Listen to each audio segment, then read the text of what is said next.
हाय नमस्कार मु blog start कर ड्यूटी सरिया पर बाहर जाई देखिली कि आम होटल सामने रोड काम होता तापर मु बाहर गली मार्केट कारण लंच करनी लंच करने मोर इच्छा नाला से मार्केट जाई गुपचुप खाई देती जब मार्केट आसे अंकल हिं गुपचुप खाए कारण ये अंकल को गुपचुप बहुत टेस्ट गुपचुप खाई दे मु रिटर्न करती रूम को आम रूम पाखे गोटे दुकान अच्छी सेठी को जाकि मु कुरकुरी मिठा किनी देती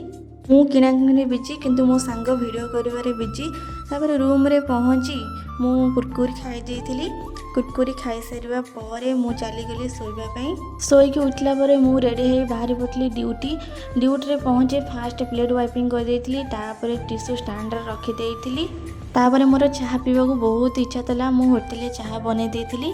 चाहा मत बन आसेनी किंतु मो सांग मत बहुत हेल्प करता गरम गरम चाहा पी मु बाहर गली जलखिया आने जलखिया आनी सारा पर खाई देती खाई सारा पर आम सार झील होटेल को आसाला तार बहुत मूड अफ था मुझे बहुत चेष्टा कली मनइबा कि तार मूड ठीक है जिते जहाँ कली भी तार जमा भी मूड ठीक है କିଛି ସମୟ ପରେ ତା ମୁଡ୍ ଠିକ୍ ହେଇଗଲା ତାପରେ ମୁଁ ତାକୁ ଆଣି ସୋମ୍ ଦେଲି ଖାଇବା ପାଇଁ ମୁଁ ତାକୁ ଖୁଆଇ ଦେଉଥାଏ ସେ ମୋତେ ଖୁଆଇ ଦେଉଥାଏ ତା ମୁଡ୍ ଠିକ୍ ହେଇସାରିଲା ପରେ ତାର ମୋର ଟିକେ ମଜାମସ୍ତି କରିଦେଇଥିଲୁ ତାପରେ କ୍ଲୋଜିଂ ଟାଇମ୍ରେ ମୋତେ ଜଣେ ଭାଇ କହିଲେ ଯେ ତୋତେ ରୋଷେଇ ଆସେନି ମୁଁ କହିଲି ହଉ ଠିକ୍ ଅଛି ମୁଁ ଆଜି ଆଳୁ ପୋଟଳ ଭାଜୁଛି ତମେ ଦେଖ ମୁଁ ସିନା ଭାଜୁଥାଏ କିନ୍ତୁ ସେମାନେ ସବୁ ମୋର ମଜା ଉଡ଼ାଉଥାନ୍ତି କାରଣ ମୋତେ ରୋଷେଇ ଆସେନି ବୋଲି ଯେତେବେଳେ ମୋ ପାଖରେ ମୋ ବାପା ଥିଲେ ସେ ମୋତେ ଘର କାମ କରିବାକୁ ଦିଅନ୍ତିନି ତାଙ୍କୁ ଜମା ବି ଭଲ ଲାଗେନି ମୁଁ ଘର କାମ କଲେ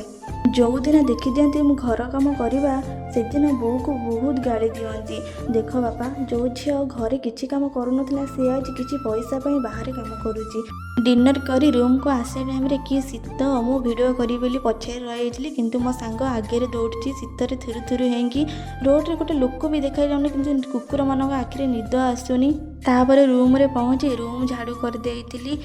ରୁମ୍ ଝାଡ଼ୁ କରିସାରିବା ପରେ ଡ୍ରେସ୍ ସଫାସଫି କରିଦେଇଥିଲି କାରଣ କାଲି ମୋର ଛୁଟି ଥିଲା ତ କିଏ ଏତେ ସକାଳୁ ଉଠି ଡ୍ରେସ୍ ସଫା କରିବ ସେଥିପାଇଁ ମୁଁ ରାତିରେ ସଫା କରିଦେଇଥିଲି ଯେତେବେଳେ ମୁଁ ଡ୍ରେସ୍ ସଫାସଫି କରେ ସେତେବେଳେ ମୋ ବୋଉ କଥା ବହୁତ ମନେ ପଡ଼େ କାରଣ ମୁଁ ଘରେ ଥିଲାବେଳେ ମୋ ଡ୍ରେସ୍ କ'ଣ ମୁଁ କୌଣସି କାମରେ ବି ହାତ ଦିଏନି କିନ୍ତୁ ବାହାରକୁ ଆସି ମୁଁ ବହୁତ କିଛି ଶିଖିଗଲି ସଫା କରିସାରିବା ପରେ ମୁଁ ଫେସ୍ ୱାଶ୍ କରିଦେଇଥିଲି ଫେସ୍ ୱାଶ୍ ସାରିବା ପରେ ମୁଁ ଚାଲିଗଲି ଶୋଇବା ପାଇଁ ରହିଲି tata good night love you Jai Jagannath.